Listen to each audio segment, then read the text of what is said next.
Hello dear student, welcome to Clifford classes. আজকের এপিসোডে আমরা কল্যাণী ইউনিভার্সিটির ফার্স্ট সেমিস্টারের মেজর সিলেবাস নিয়ে আজকে আলোচনা করব। সো চলো শুরু করা যাক।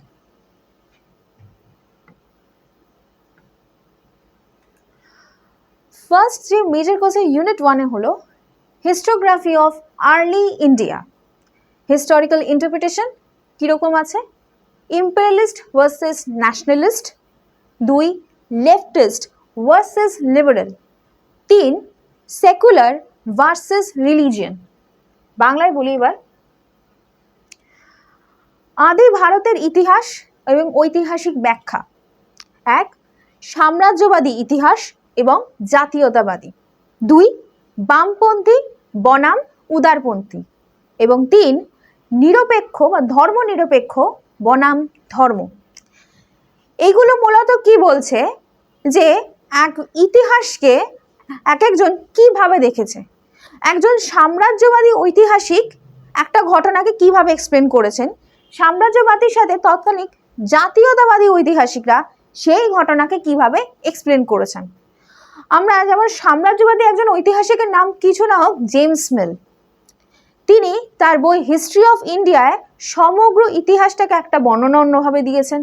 এদিকে জাতীয়তাবাদী ঐতিহাসিক যারা মূলত যে সময়কার, যেমন দাদাভাই নওরোজির নাম আমরা জানি, মূলত তিনি ভারতের সাপেক্ষে ভারতকে নিয়ে তিনি কথা বলেছেন। এই হলো বিভিন্ন, এটা হচ্ছে একলত সাম্রাজ্যবাদী তথা জাতীয়তাবাদীদের ঐতিহাসিক বা তাদের ব্যাখ্যা বা হিস্টোরিক্যাল ইন্টারপ্রিটেশন।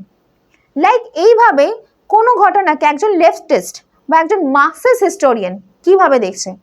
যেমন সিপাহী বিদ্রোহ, সিপাহী বিদ্রোহ নিয়ে বিভিন্ন প্রকার ঐতিহাসিক, যেমন বামপন্থী আছেন, একজন বিভিন্ন জাতীয়তাবাদী ঐতিহাসিক, তারা বিভিন্ন ঘটনাকে বিভিন্নভাবে এক্সপ্লেইন করেছেন। সো এইভাবেই বিষয়টা চলতে থাকছে এবং এইখানে এই বিষয়টাই বলা হবে। Unit 2 evolution from Paleolithic to Neolithic culture society, society from Balochistan to Gujarat, এরপর the growth and the decline of the pre-state known as iron urban culture, আর এরপরে Harappan civilization and the journey from proto-historic to historic age। ভাবছো অনেক বড় বড়, এমন কিছু বড় নয়। মূল বিষয়টাই হলো পুরাপ্রস্তর যুগ থেকে নব্যপ্রস্তর যুগ সংস্কৃতি সমাজের বিবর্তন, মানে ওই প্রাগ ঐতিহাসিক প্রেক্ষাপটটা এই পর্বে আলোচনা হবে। এর সাথে হরপ্পা সভ্যতার সাংস্কৃতিক উত্থান, প্রথম নাগরিক সভ্যতা সংস্কৃতি থেকে লৌহ সংস্কৃতির অভিমুখে অগ্রগতি, আমি পুরো বোঝাচ্ছি। আর এরপর আদি থেকে ঐতিহাসিক যুগের যাত্রা। এই এক্সপ্লেনেশনটা, এই যে বিষয়টা বলতে চেয়েছে, আমরা যে আগের স্লাইডে পড়েছিলাম যে বালুচিস্তান থেকে গুজরাটের যে একটা ট্রানজিশন, যে একটা প্রি স্টেট ডিক্লাইন হয়ে গিয়ে একটা আয়রন আরবান কালচারে আসছি, এই পুরো বিষয়টাই হরপ্পা সভ্যতা এবং হরপ্পা পরবর্তী সভ্যতার মধ্যেই কিন্তু বিষয়টা সম্পৃক্ত। কিভাবে? হরপ্পা সভ্যতার উত্থান, আমরা যদি পুরো হরপ্পা সভ্যতার বিস্তৃতি সম্পর্কে যখন পড়বো, হরপ্পা সভ্যতার স্টার্টিংটা বলছে উত্তর পশ্চিম থেকে, ও নর্থ ওয়েস্ট, মানে কি তার উত্তর পশ্চিম সীমানা কি আফগানিস্তানের সত্তুঘাই আমরা জানি, কিন্তু লাস্ট কোথায় এসে শেষ হচ্ছে? প্রায় মহারাষ্ট্রের দাইমাবাদ, মানে দেখা যাচ্ছে যে সুদূর প্রসারী আফগানিস্তান বেলুচিস্তান থেকে ক্রস হয়ে গিয়ে তারা ভারতের গুজরাট মহারাষ্ট্র অব্দি এসে তাদের অবস্থান করছে। তার মানে ওই যে বিষয়টা বলছে বালুচিস্তান থেকে গুজরাট, এই পুরো বিষয়টা এক্সপ্লেন করতে গিয়ে হরপ্পা সভ্যতাটাকে অ্যাকচুয়ালি ডিটারমাইন করছে, আর কিছুই না। হরপ্পা সভ্যতা যে বিস্তার কিভাবে হয়েছে এবং বিস্তারের যে তাৎপর্যটা কি, ওইটা ওই জায়গায় এক্সপ্লেন হবে। এরপরে যেটা আমরা দেখেছিলাম, iron from pre-state, decline of pre-state to iron urban culture বা আরবান আয়রন কালচার, যেটা এখন আগের বারে বলা হয়েছিল। এটাও আর কিছু নয়, আমরা সকলেই জানি হরপ্পা সভ্যতা, আমরা যখন হরপ্পা সভ্যতাটা পড়বো ডিটেলি, আমরা হরপ্পা সভ্যতা হচ্ছে বেসিক্যালি চ্যালকোলিথিক কালচারের সাথে অ্যাসোসিয়েটেড, মানে তাম্রপ্রস্তর যুগ। তামাও এখানে চ্যালকোলিথিক, সাথে কি প্রস্তরের ব্যবহারও আছে। সেই সময় কিন্তু লোহার ব্যবহার ছিল না, কিন্তু যত সময় এগোচ্ছে হরপ্পা সভ্যতার তোমার পতন হচ্ছে যখন, এরপর আস্তে আস্তে যখন বৈদিক সভ্যতার দিকে অগ্রসর হচ্ছে তখন একটা ইম্পর্টেন্ট ধাতু হিসাবে উঠে আসছে লোহা। তাই বলছে pre state, decline of pre state বলতে কি, হরপ্পা সভ্যতা 3টে পর্যায়, পরিণত পর্যায় যখন সে পরবর্তী পর্যায়ে আসে তখন তার অবনতি ঘটে। অর্থাৎ এই অবনতি ঘটার পর্ব থেকে হরপ্পা সভ্যতার 3য় পর্ব অর্থাৎ পরিণত পর্ব, যেটা তার অবনমন হয়েছিল হরপ্পা সভ্যতার, এই সময় থেকে শুরু করে কিভাবে বৈদিক সভ্যতার যুগের দিকে আমরা এগিয়ে যাচ্ছি, সেটাই হবে ওই চ্যাপ্টারের এক্সপ্লেনেশন বিষয়। এইটাই পুরো বিষয় বলেছে। এবং আদি ঐতিহাসিক যুগ মানে প্রায় ঐতিহাসিক যুগ এবং ঐতিহাসিক যুগ, এই পুরো বিষয়টা মানে কি প্রাগৈতিহাসিক যুগ থেকে আমরা যে পুরোদমে বৈদিক সভ্যতা এবং বৈদিক সভ্যতার পরবর্তী সময়ের দিকে আসছি, এই পুরো বিষয়টাকে বলছে আদি থেকে ঐতিহাসিক, মানে আদি ঐতিহাসিক থেকে ঐতিহাসিক যুগ। এই পুরোটাই হচ্ছে এই চ্যাপ্টারের মূল বিষয়, আর কিছুই নয় এটার। এরপর unit 3, the cultural orientation of Harappan civilisation, Vedic age, the Aryan ingress. Ingress কথার মানে হলো প্রবেশার, মানে আর্যরা যে আগমন করছেন, প্রবেশ করছেন। And the Anglo oriental debate, the commencement of Iron Age and the settle down a new agricultural society, the emergence of caste society and the organization of religion and the state kingdom. বাংলায় পড়ি তারপর বিষয়টা বোঝাবো।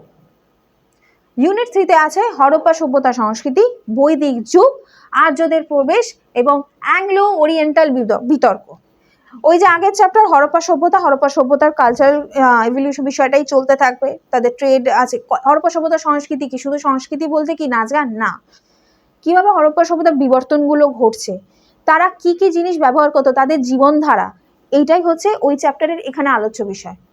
বৈদিক যুগে যখন আসছি, বৈদিক যুগে এসে যখন দেখছি যে বৈদিক যুগে একটা ডিবেট আসবে যে আর্যদের অভিপ্রয়াণ বা আর্যদের যে প্রবেশ, এইটা নিয়ে বিভিন্ন জাতীয়তাবাদী ঐতিহাসিক এবং বিভিন্ন বৈদেশিক ঐতিহাসিকের মধ্যে মতবিরোধ রয়েছে।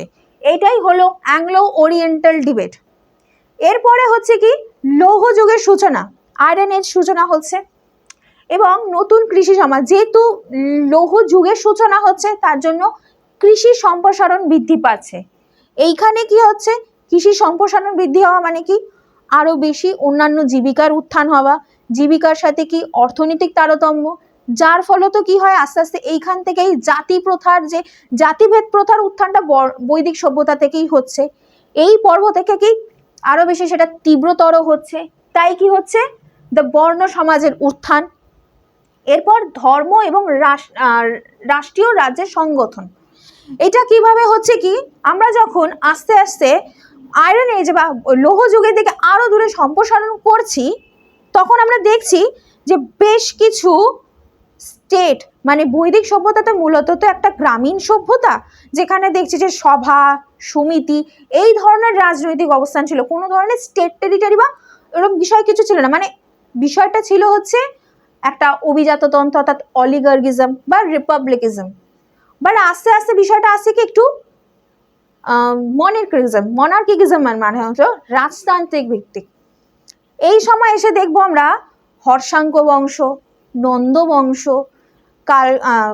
আমরা বিভিন্ন বংশের নাম পাবো।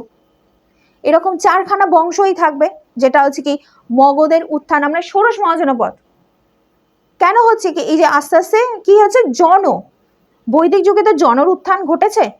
এই জনগুলো যখন আশেপাশে আরো মিছে কয়েকটা গ্রাম নিয়ে কয়েকটা জন নিয়ে হলো আরো জনপদ, কিন্তু অনেকগুলো জনপদ নিয়ে তৈরি হলো মহাজনপদ। এই মহাজনপদকেই কেন্দ্র করে সাম্রাজ্যের উত্থান ঘটছে, দ্য স্টেট কিংডম, যেটা কথাটা এখানে আছে অ্যাকচুয়ালি, সরি।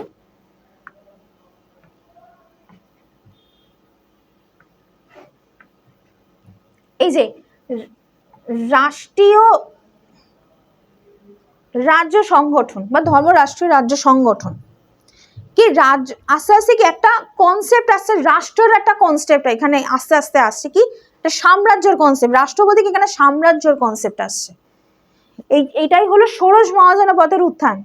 এই জনপদগুলো মিলে যখন মহাজনপদ তৈরি হচ্ছে, আমরা বিশেষ কিছু মহাজনপদ যখন আমরা 6th সেঞ্চুরি বিসিতে 16 মহাজনপদ পড়বো, 16টা বিশেষ মহাজনপদের আমরা নাম পাবো, যার মধ্যে আস্তে আস্তে দেখবো মগধের উত্থান ঘটছে এবং মগধকে কেন্দ্র করেই পরবর্তীকালে বিভিন্ন রাজবংশের দখলদারি, যেখানে আমার প্রাথমিক পর্বে আমরা হর্ষাঙ্ক বংশ পাবো, হর্ষাঙ্ক, কালশোক বংশ, কালশোকের আমরা অবস্থান পাবো, তারপর আমরা নন্দ বংশ, নন্দর পর ফাইনালি আমরা কি পাবো, মৌর্য বংশ। এই পুরোটাই হচ্ছে কি মূলত মৌর্য বংশ অব্দিও না, মৌর্য বংশ কিছুটা ঘেঁষা, এই অবধি চ্যাপ্টারটা কমপ্লিট হয়ে যাবে। অর্থাৎ 16 মহাজনপদ, 16টা মহাজনপদের উত্থান, তাদের বৈশিষ্ট্য, এটাই এখানে আলোচ্য বিষয়। এরপর এক্সাম প্যাটার্ন নিয়ে আমার বলার, মূলত চ্যাপ্টারটা বোঝা গেছে যে সম্ভাব্য কোন এরিয়া থেকে আসবে, মূলত আসবে হচ্ছে প্রাগৈতিহাসিক যুগ থেকে, অর্থাৎ যে সময় পুরাপ্রস্তর যুগ, নব্য মধ্যপ্রস্তর যুগ, অর্থাৎ এই চ্যাপ্টার থেকে স্টার্ট করে তোমরা তোমাদের সমগ্র 6th সেঞ্চুরি বিসি অর্থাৎ মহাজনপদের উত্থান ঘটছে, খানিকটা আমরা এই মহাজনপদের উত্থানের সাথে সাথে এই বিষয়টাই আমরা দেখতে পাবো, মহাজনপদের উত্থান কিভাবে হচ্ছে, তার বৈশিষ্ট্য। মগধের উত্থান খুব বিশেষভাবে ইম্পর্টেন্ট, কেন ষোড়শ মহাজনপদের মধ্যে পরবর্তীকালে মগধই কিন্তু উঠে এসেছিল, তাই মগধের উত্থানটা গুরুত্বভাবে এখানে থাকবে। তাই এই চ্যাপ্টার, এটাই পুরোটা বিষয়টা এই চ্যাপ্টারে কভার হচ্ছে এবং তোমাদের এইটাই হচ্ছে মেজর সিলেবাস। এবং এই মেজর সিলেবাসের এক্সাম প্যাটার্নটা ঠিক হলো কি, ফুল মার্কস 60, তোমাদের 2 নম্বরের কোয়েশ্চেন আসবে, কিছু শর্ট কোয়েশ্চেন আসবে, 10খানা কোয়েশ্চেন করতে হবে 15টার মধ্যে, তোমাদের 15খানা কোয়েশ্চেন দিয়ে দেওয়া হয়, তার মধ্যে তোমরা 10টা চুজ করে লিখতে পারবে। এরপর 5 নম্বরের একটু সংক্ষিপ্ত প্রশ্ন, মোটামুটি 4-5 লাইন, একটু ওখানে টিকামূলক কোয়েশ্চেন হবে, যেখানে কি 4টে কোয়েশ্চেন তোমাদের অ্যাটেন্ড করতে হবে 6টার মধ্যে, তার মার্কস কত, 5 × 4 অর্থাৎ 20। এরপর 10 মার্কসের কোয়েশ্চেন একটু বিবৃতিমূলক কোয়েশ্চেন, একটু ডেসক্রিপটিভ হবে বিষয়টা, ডেসক্রিপটিভ মানে একটু বড়, বেশ বড়, মানে বেশ বড় বলতে 10 মার্কসের একটা প্রয়োজন, একটা বিষয় পুরো তথ্য সম্বল নিজের অ্যানালিসিস থাকবে সেখানে। সো 10 নম্বরের কোয়েশ্চেন থাকবে, 2টো কোয়েশ্চেন অ্যাটেন্ড করতে হবে 4টের মধ্যে, মার্কস কত, 10 × 2 অর্থাৎ 20। অর্থাৎ এই 3 ধরনের কোয়েশ্চেন সব মিলিয়ে তোমাদের 60 মার্কসের মেজর পেপারের ওপর পরীক্ষা তোমাদের দিতে হবে।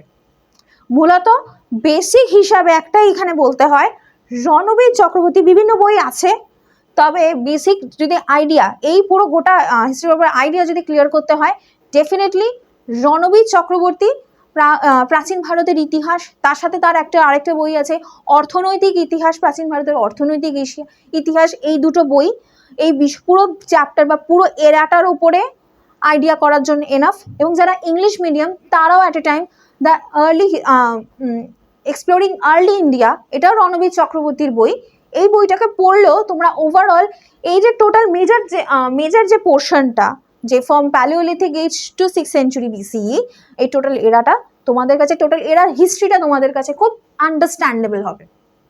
এছাড়া আরও অনেক বই আছে, যেমন A C Roychowdhury political history of ancient India, এছাড়া এল ব্যাসামের বই আছে, এই বইগুলো তোমরা তোমাদের টেক্সট বই বা পাঠ্যপুস্তক হিসাবে নাও। ডেফিনেটলি রেফারেন্স এইসব কোয়েশ্চেন্স পড়ার আগে বা নোটস করার আগে একটা জিনিস সবসময় চিন্তা করবে যে বিষয়বস্তুটাকে বোঝা দরকার, এবং বিষয়বস্তুটাকে বুঝে পাঠ্যপুস্তক পড়াটাই কিন্তু অত্যন্ত আবশ্যক। সো এই ধরনের এইগুলো খুব, কেন এই যে রণবীর চক্রবর্তী, এসি রয়চৌধুরী, ভাষা এনাদের, কেন এনারা খুব সুন্দর ভাষায় লিখেছেন, যেটা সহজের পক্ষে সকলের পক্ষে বোঝার একটা সহজসাধ্য বিষয়। সো এই বইগুলো তোমরা গো থ্রু করতে পারো পুরো এরিয়াটাকে তোমাদের নিজেদের মতন করে বিষয়টাকে বোঝার জন্য। সো আশা করি তোমাদের এই সিলেবাসটা তোমাদের পক্ষে বোঝা হয়েছে। দেখা হবে পরবর্তী এপিসোডে, কিছু কোয়েশ্চেন নিয়ে আলোচনা করব। সো আজকের জন্য এতটাই, দেখা হচ্ছে নেক্সট এপিসোডে, টাটা।